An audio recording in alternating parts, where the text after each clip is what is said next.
En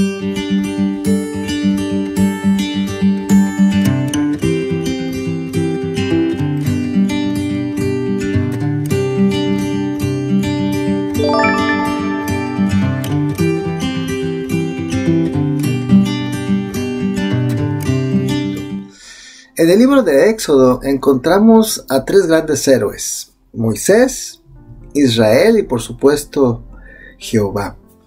Este libro comienza describiendo a los israelitas como esclavos de Faraón, que están construyendo lo que llamaron ciudades de almacenaje.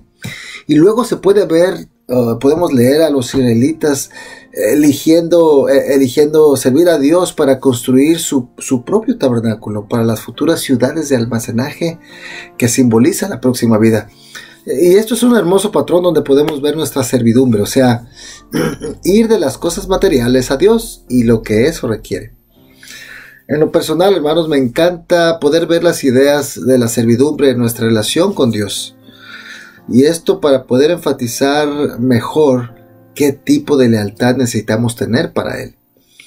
Pero nuestro Dios no es un Dios que nos obliga a la servidumbre, sino que es un Dios que nos invita. Y las ciudades de almacenaje que Él nos ofrece son mucho más grandes que todas las pirámides de Egipto. Muy bien, inicialmente el libro de Génesis comienza con la palabra hebrea en el principio. Así es como empieza el libro. Que en griego significa nacimiento u origen del verbo nacer. Éxodo fue nombrado inicialmente, y estos son los nombres, que inclusive así es como empieza el primer versículo, porque así es como se lee.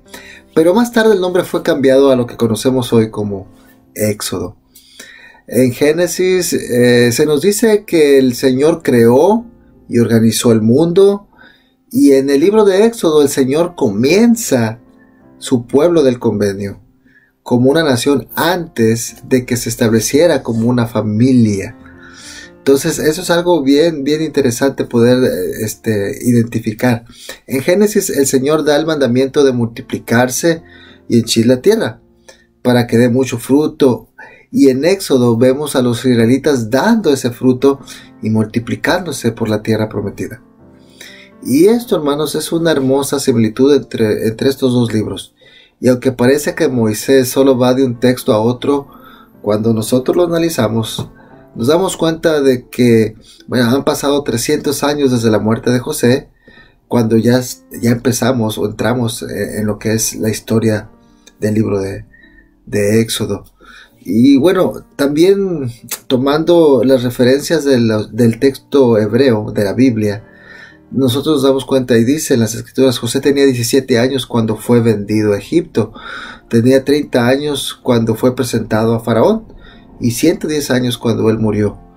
Lo que sucede durante ese tiempo nos da mucha información.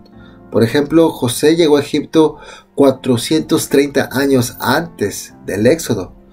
Se nos dice eso en Éxodo el capítulo 20, versículos 12 al 40. Y también se nos dice que José vive en una época en la que el faraón lo amaba, trabajaba con él. Y sin embargo, 300 años después de eso ya no era así, ya había cambiado. Por lo que al analizar la historia egipcia, la línea de tiempo encaja en lo que es el Imperio Medio. Y hay un intermedio o periodo que parece aplicarse si solo nos guiamos estrictamente con las fechas en el calendario del texto bíblico. Pues parece que esto podría estar sucediendo en cualquiera de la dinastía 12 o 15 de los egipcios.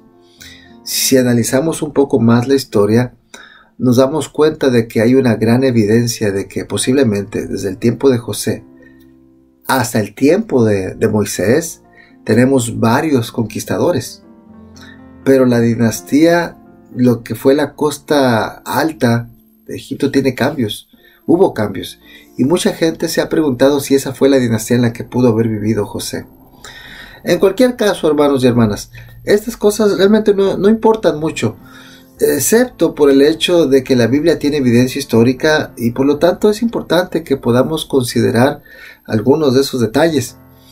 También se nos dice exactamente cuántos años fueron después del Éxodo, que en el momento de la construcción del templo por mandato de Salomón, por lo que en ese tiempo se convierte en un nuevo comienzo de las líneas de tiempo para el pueblo israelita. O sea, el Éxodo marca una época en sí donde ellos pueden identificar ese tiempo.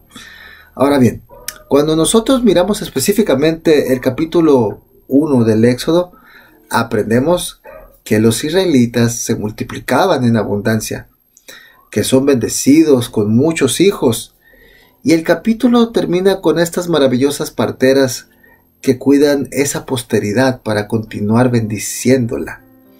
También se nos dice del capítulo 1 de Éxodo que cuando Jacob viaja por primera vez a Egipto con sus hijos, lleva más o menos lleva a 70 personas. Y se nos dice ahora que cuando están a punto de salir de Egipto hay 600 soldados. Así que este es un crecimiento enorme para ese tiempo de 430 años aproximadamente. Ahora, esto es algo que llama la atención, hermanos. Mucha gente ha descartado los números en la Biblia, los números que menciona la Biblia. Pero si suponemos que una mujer era capaz de tener aproximadamente 5 hijos en 12 generaciones, en un lapso de 400 años de duración, que sería capaz de tener una población lo suficientemente grande como para tener los números que la Biblia está diciendo. Por lo que, a pesar de 5 hijos como un promedio, que parece muy alto para el mundo antiguo, se nos dijo en repetidas ocasiones en el capítulo 1, 7 y 20, que el pueblo está aumentando su población en gran medida, que es más que el promedio de nacimiento, donde a los hijos del pueblo de Israel sobreviven, a pesar de las terribles circunstancias en las que vivían, donde son esclavos, donde tienen que trabajar largas horas, cuando están agotados y sus cuerpos están realmente siendo probados, y que todavía son fértiles y son capaces de dar a luz a los niños y fueron bendecidos por Dios. Así que, a pesar de que algunas personas rechazan esta historia debido a esos números, es importante aclarar que pudo haber sido posible. Si pusiéramos así, si pensamos en un promedio de 5 hijos por familia durante ese periodo de tiempo. Ahora bien, se menciona que históricamente mucha gente pone énfasis en el hecho de que la dinastía de la costa alta en Egipto fue parte de ese periodo de tiempo. Ellos tuvieron en el poder total de Egipto por solo 100 años, pero tuvieron el poder parcial por mucho más tiempo. Y los hijos de Israel están en la parte superior del río Nilo, en la parte norte. En realidad estaban cerca de lo que era Canaán o Israel.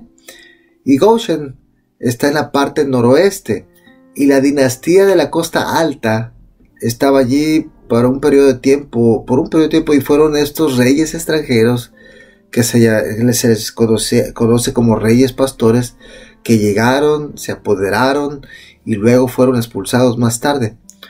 Todo lo que sabemos, si se trata de la 12ª dinastía o de la 15ª, no importa realmente, pero se nos dice en el versículo 8 del capítulo 1 de Éxodo, que llegaron reyes extranjeros, los cuales no respetaron la autoridad de José y el linaje de José y al pueblo de José, por lo que tienen personas nuevas en el trono, y eso es realmente toda la historia que se nos da en Génesis.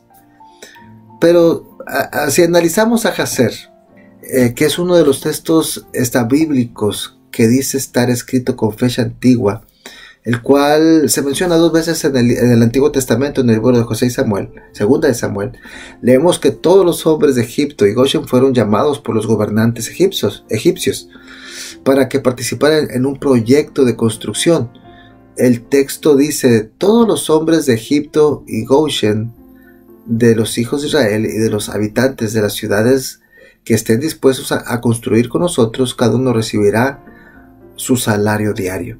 En la dinastía Nubia, una región al sur de Egipto, tenemos pruebas de que todos querían trabajar juntos, que esto era parte de la tradición egipcia que se había transmitido. Así que este proyecto, que inicialmente comenzó con los hebreos trabajando lado a lado, codo a codo con los hebreos y egipcios, y por supuesto esos capataces con el tiempo se impusieron y los israelitas perdieron su libertad. y se les dejó a ellos construir solos todo lo que estaban construyendo.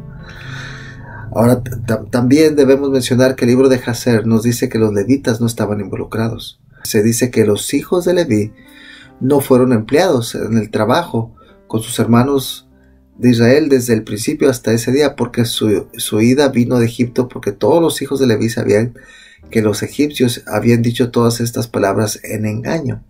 O sea, identificaron que les estaban diciendo mentiras. Eso es interesante, pero durante este tiempo en que se están multiplicando y construyeron, aprendemos en Génesis que todavía se están haciendo fuertes. O sea, el pueblo de Israel sigue adelante. Son capaces de construir lo que la versión de King James del Rey Santiago traduce como ciudades tesoro.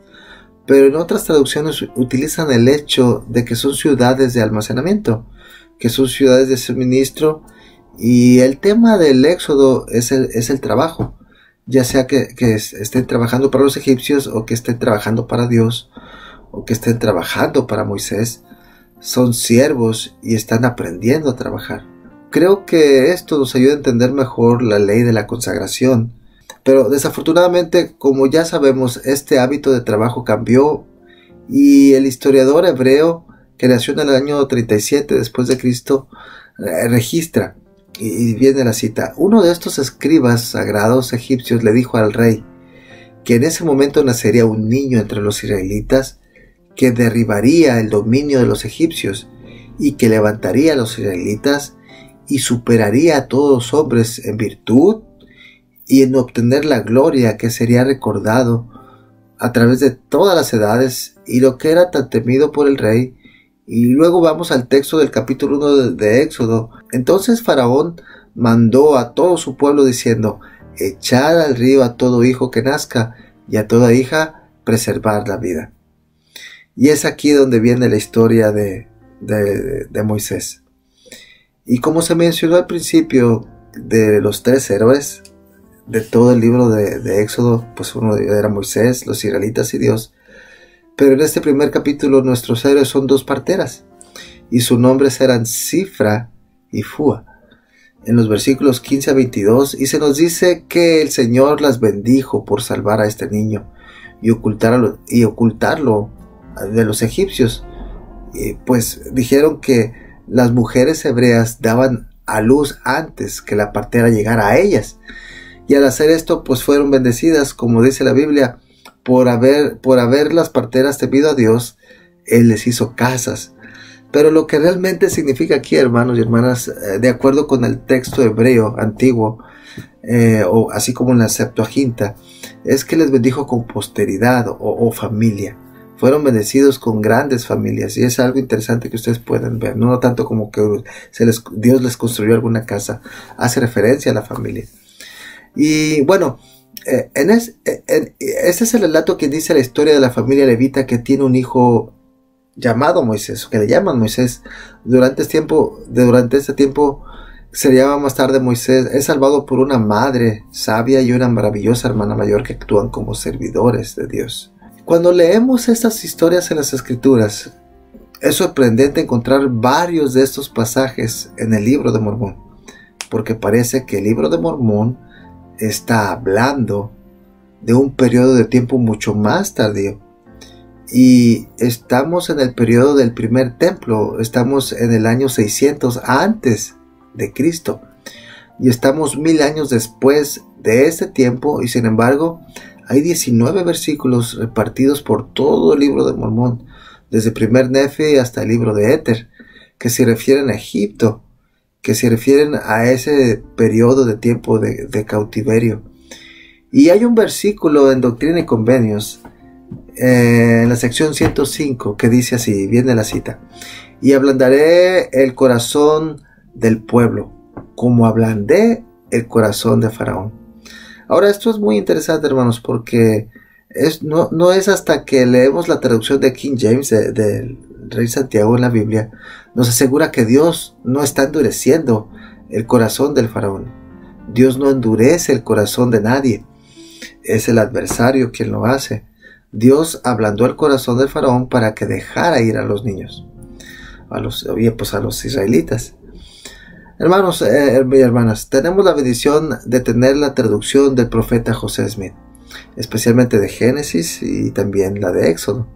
Así como cuando miramos lo que la escritura restaurada nos enseña sobre la Biblia, podemos probar que estas cosas realmente sucedieron, porque tenemos un segundo testigo. Y eso puede no significar mucho para muchas personas, pero hay personas que van a reuniones de la Sociedad de Literatura Bíblica donde la Biblia se debate sobre la Biblia por las personas que conocen mucho del tema cada año. Y toda esa información, hermanos, debemos estar agradecidos de poderla tener en nuestro corazón y de que nos pueda fortalecer nuestro testimonio, de que haya dos voces que están testificando de que estas cosas realmente sucedieron. Abinadí, de hecho, es un profeta que habla sobre esto. En Mosías 12:34, que dice: yo soy el Señor tu Dios, que te he sacado de la tierra de Egipto, de la casa de la servidumbre. También está el libro de Éter, donde aprendemos sobre José en el capítulo 13, versículo 7, que dice: porque así como José llevó a su padre a la tierra de Egipto, de modo que allí murió, el Señor consiguientemente sacó a un resto de la descendencia de José de la tierra de Jerusalén, para ser misericordioso con la posteridad de José, a fin de que no pereciera, tal como fue misericordioso con el padre de José, para que no pereciera. Hermanos y hermanas, qué bendición es tener esta información extra sobre José, la cual podemos aprender y nos da más información sobre las tribus de Israel, sobre nuestra responsabilidad, a medida que aprendemos que en la portada del libro de Mormón, uno de los propósitos del libro es congregar a Israel. Y nuestro profeta nos ha dicho que esa es nuestra responsabilidad ahora. Nuestra principal responsabilidad es reunir a Israel en ambos lados del velo, a través de nuestro trabajo en el templo y a través de nuestros esfuerzos para reunir a aquellos que quieren conocer y obtener más luz y verdad. Y ruego, hermanos, que podamos hacerlo. Y esto lo menciono y lo dejo entre ustedes en el nombre de Jesucristo. Amén.